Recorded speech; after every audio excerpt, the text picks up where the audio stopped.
Hello friends, welcome to Ashish life sciences. आज इस video के अंदर हम सीआरपी टेस्ट के बारे में पढ़ने वाले। सीआरपी का फुल फॉर्म है सी रिएक्टिव प्रोटीन। अब इसके अंदर जो प्रोटीन होता है वो लीवर से प्रोड्यूस होता है। सीआरपी का फुल फॉर्म है सी रिएक्टिव प्रोटीन। उसके अंदर जो प्रोटीन होता है, this protein is produce in liver, liver से प्रोड्यूस होता है। अब क्यों की जाती है सीआरपी टेस्ट? अगर बॉडी के अंदर कोई भी इंफ्लेमेशन है, कोई भी इंफेक्शन है, वो पता करने के लिए सीआरपी टेस्ट की जाती है। जैसे कि कोई भी इंफेक्शन हो सकता है, बैक्टीरियल, वायरल और फंगस इंफेक्शन भी हो सकता है। अब आप कहोगे कि सीआरपी टेस्ट क्यों की जाती है? सीबीसी टेस्ट भी है, इससे भी तो पता चलता है कि बॉडी के अंदर इंफेक्शन, इंफ्लेमेशन है या नहीं। तो ज्यादातर केसेस में डॉक्टर के पास अगर कोई पेशेंट जाता है तो उनका प्रेफरेंस तो सीबीसी होता ही है। अगर उन्हें लगता है पेशेंट के अनुसार उसके अंदर कुछ लक्षण है, उसके अनुसार वो सीआरपी टेस्ट भी उसे रिकमेंड करते हैं। अब सीआरपी के अंदर पूरी रिएक्शन प्रोटीन के ऊपर है। बॉडी के अंदर प्रोटीन की लेवल जो होती है वो 5 mg पर लीटर होती है, 5 mg पर लीटर, इससे भी कम होती है। नियर अबाउट इतनी रेंज होती है। इसकी लेवल होती है प्रोटीन की, इतनी लेवल प्रोटीन की लेवल होती है ब्लड के अंदर। This level is of protein.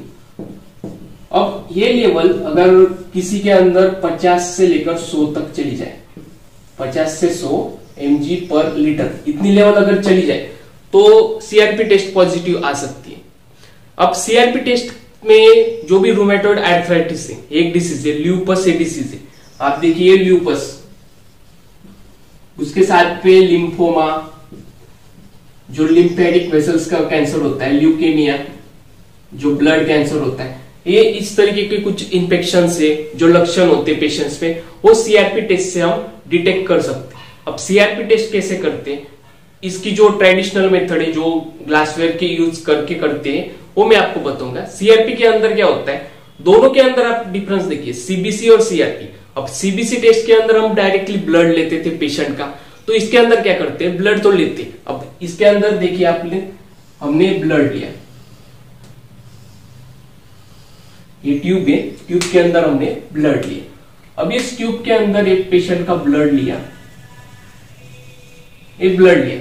Blood लेने के बाद क्या करते हैं, हम इस ट्यूब को सेंट्रीफ्यूज में डाल देते, सेंट्रीफ्यूज करने के लिए। सेंट्रीफ्यूज करने के बाद में इसके ब्लड के अंदर जो भी है सेल्स होती है, तो सेल्स इस सरफेस के ऊपर बॉटम में प्रेजेंट हो जाती है। बॉटम में सब सेल्स आ जाती है और ऊपर का जो रीजन होता है, ये जो रीजन है ऊपर का, तो इतने रीजन में एक वाटरी फ्लूइड लाइक पार्ट होता है, जो लिक्विड होता है, वाटरी फ्लूइड होता है, ऐसा ट्रांसपेरेंट कलर का दिखता है, वो कलरलेस होता है, तो उसे हम कहते हैं सीरम। इसका ही काम होता है सीआरपी टेस्ट के अंदर। अब सीरम क्या होता है आपको पता चल गया। ब्लड को अगर सेंट्रीफ्यूज करते हैं तो उसके ऊपर जो लेयर बनता है, जो वाटरी फ्लूइड बनता है, उसे सीरम कहते हैं, और इसी के इस्तेमाल इस सीआरपी टेस्ट के अंदर किया जाता है। अब आप देखिए इसके अंदर हमें स्लाइड लगती है। अब एक स्लाइड है, अभी किट है, सीआरपी का किट आता है, सीआरपी लैटेक्स किट। देखिए आप, CRP kit, latex CRP kit कहते हैं हम इसे। इसके बाद में हमें जो स्पेसिमेन लगता है वो सीरम लगता है, सीरम लगता है, और नेसेसरी ग्लासवेयर्स लगते हैं, जैसे कि डाइल्यूट करने के लिए सलाइन लगता है, पिपेट्स वगैरह लगते हैं। तो इसके अंदर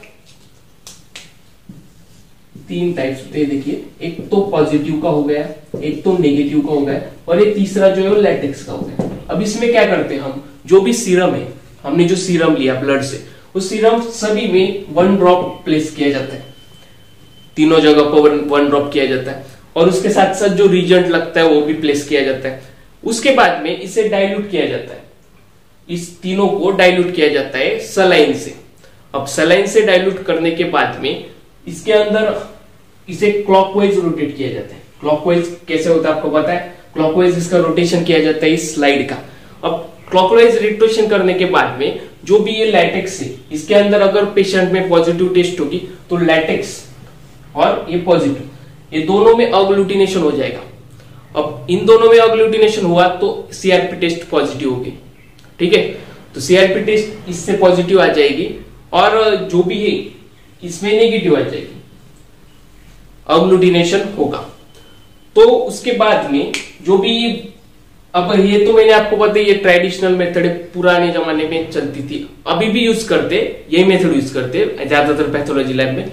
अब जो भी सीबीसी का काउंटर जो था, अगर हमने ब्लड लिया और सीबीसी काउंट किया, तो सीआरपी के लिए भी एक एनालाइजर होता है, हेमेटोलॉजी एनालाइजर हम उसे कहते हैं। उसके अंदर भी अगर हमने डायरेक्टली सीरम जो होता है ब्लड के अंदर सेंट्रीफ्यूज करने के बाद में डायरेक्टली सीरम उसमें इंसर्ट कर दिया ट्यूब में डालकर, तो हमें भी सीआरपी का रिपोर्ट डायरेक्टली मिल सकता है उस मशीन के अंदर। ये मशीन आप देख सकते हैं, इसे हेमेटोलॉजी एनालाइजर भी कहते हैं। तो मुझे लगता है कि आपको ये वीडियो समझ में आ गया होगा। आपको अगर कोई डाउट है तो आप कमेंट सेक्शन में पूछ सकते हैं। Thank you very much for your patience listening.